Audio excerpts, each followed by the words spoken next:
as a trainer, a person's posture can give me a lot of information in terms of their function. So with exercise, it's all about stimulus and response, right? We try to stimulate the body enough to elicit this response, okay? So the reason why our legs aren't this big full of muscle from just walking around, because walking around isn't enough stimulus. But if I asked you to do walking lunges, now that would take the stimulus up and you would start to see a change. That would be the response. It is the same way in the workspace. If you are a surgeon and you are bending over someone's body and you're doing that for extended periods of time, that's the stimulus. And typically what we find is a person's body will respond to said stimulus, trying to get as comfortable as they can in that position, to the point where when they come out of that position, the body is somewhat fighting against itself. And so when I first met Julie, that was one of the things that I noticed right away during the assessment. The good thing is that you can reverse that. Again, if I can stimulate her body in the opposite direction, then we started to see some success in terms of discomfort in her shoulders and neck. What we're going to do today is kind of give you a look behind the veil of what some of those exercises are. And if you do these exercises daily, you will start to see a change in your comfort level at work. So the method that I like to use here at the Sustainable Surgeon Project is to, when a person is stuck in this forward shoulder position due to their occupation, it's because you have certain muscles that are overactive and certain muscles that are underactive. So in this case, it would be the muscles of your chest and shoulders. Now those muscles are pulling you forward, so those would be the overactive muscles. The ones in the back that are supposed to be responsible for pulling your shoulders back are operating at a longer length, right? So the way or the method that we use here is we want to get the muscles that are overactive to relax.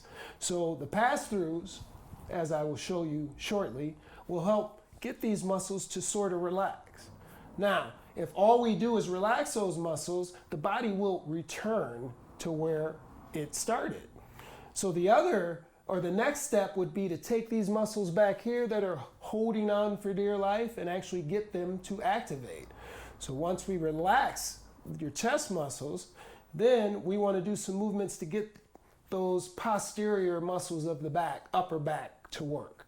And later we'll be demonstrating those exercises as well.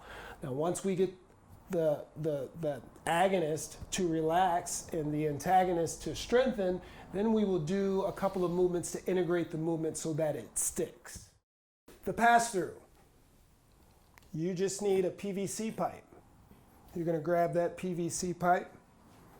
You're going to get your feet just outside of shoulder width apart. You want to engage your glutes. Draw your belly button in towards the spine. Now, you're going to maintain that feeling in your core. You're going to try to keep your arms straight as you raise this bar above your head and behind your back.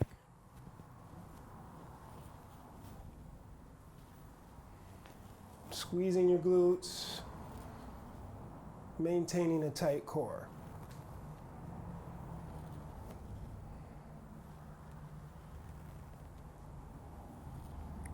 And it's a good idea to try to do 10 to 15 of these. Now, if that is easy, you want to choke up or get your fist closer.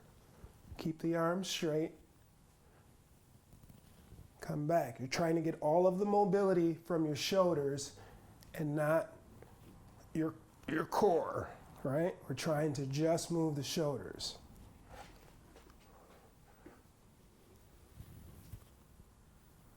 And I'll do like maybe 10 of these in this direction, just forwards and back, right?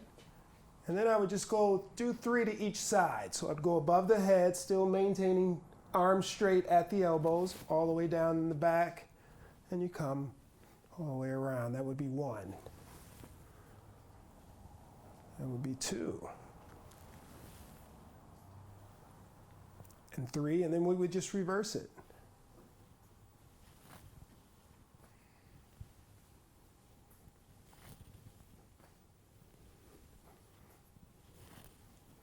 and that's the pass-through. Now, the reason for the pass-through is, again, if I'm a surgeon and I am bent over, shoulders are forward.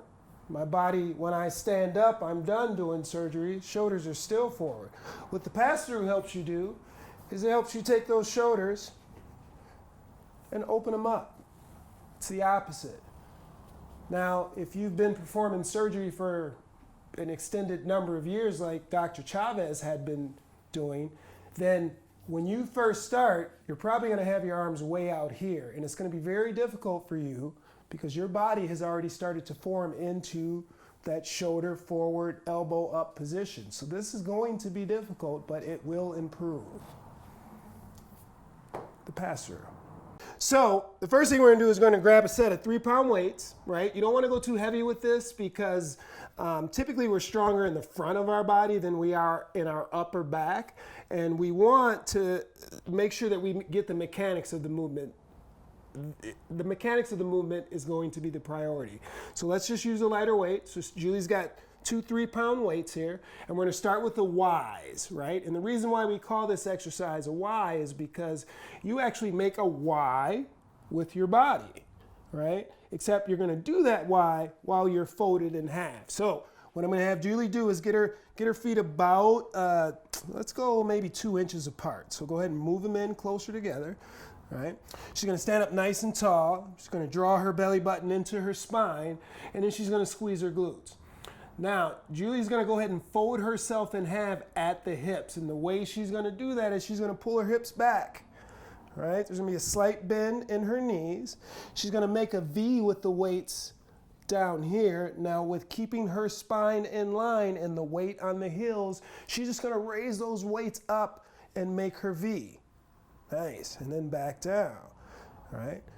And raise again, breathing out, and then she's gonna breathe in on the way down. And raise again, nice. And what you really wanna focus on in this move is just to make sure that the only thing is moving is her arms. She's trying to lock everything in place. She's gonna do about 3 more of these. Nice. You want to hold it at the top just for a second to make sure that you own the movement. Good job, Julie. How'd that feel? Good. All right. So, yep, shoot those hips back. Now you're going to do a slight bend in the knees, right? All the weight is on the heels. You're making your V, and you're just going to extend up. Nice. Good job. Now don't go too wide on your V or your Y. There you go. Good job. 1 more. And you just hold it up there for a second and own the movement. All right, that's good. Okay, so now we're going to do some T's. And in terms of your body, the setup's the same. The difference is instead of making a Y with your body, you're actually going to make a T, but you're still going to be folded in half. So you remember how we do these? So same foot position, right? You're going to send those hips back as you fold yourself in half. And then the most important piece of this is making sure that she comes straight out to the side. So Julie, you're just going to raise out to the side, and you're going to hold it for half a second to own the movement, and then come back down. Nice. Good job. Just keep going with that. We got about 4 more of these. Now the tendency is for people to raise to the back because we're kind of stronger, lower in the back when you're extending the arms off to the side. But Julie's been doing this for a while, so she's being very careful to just raise the arms out to the side, and that is perfect. You got 1 more, hold it up there, bam, good job. All right, how's that? Good. Good? Yeah, all right. good. Side view. So squeeze the butt, draw the belly button in as tight as you can. Now remember, when you go down, you're gonna shoot those hips back to where all the weight is in your heels. You're trying to create a straight line from your head to your hips, and then you're just going to go straight out to the side. Perfect. 3, 2, making sure that you're going straight out to the side. 1, and done. Good job. All right. Those are the T's. Okay. Good. T. T-shirt. All right, so now we're going to roll these are into hard. the W's. Julie's favorite movement, right? But this is where you're going to get the most benefit in terms of stimulus and response, like I spoke of earlier. Now, this is called a W because she's going to make her body a W, but she's going to fold herself in half, and then we're going to extend the arms over the head. So you remember these, right, Julie? Yep. So the foot placement's the same. Are always going to draw the belly button in and squeeze the butt because it's easier to organize your spine from a standing position than it is a bent over position. And then Julie's just kind of fold herself in half by shooting her hips way back. Here we go. And then she's going to bring up the elbows and the arms and try to keep these at the same height as she extends above her head and tries to make them touch. Boom. And then back. Dropping the elbows and go. Good job. Again, focusing on making sure nothing's moving except her arms. We'll go 3 more on these. Good job. Keep the fist up. The fists are going to want to drop. Good job. 1 more. And good job. Nice, Julie. Look at that. Standing up straighter already. W's. So, squeeze your glutes together, right? Draw the belly button in, organize that spine, and then from your head to your hips, you're going to try to keep in a straight line as you shoot those hips back, right? Elbows up as high as you can get them, fist up as high as you can get them, and then you're going to extend out above your head and make the weights touch. Boom, there you go. Good job. Keeping those shoulder blades nice and pinched, coming way down with the elbows, focusing on moving nothing but her arms. It's going to integrate the movement. Good job, Julie. We'll go 1 more for the money. And rest it. Good job. All right. Those are the W's.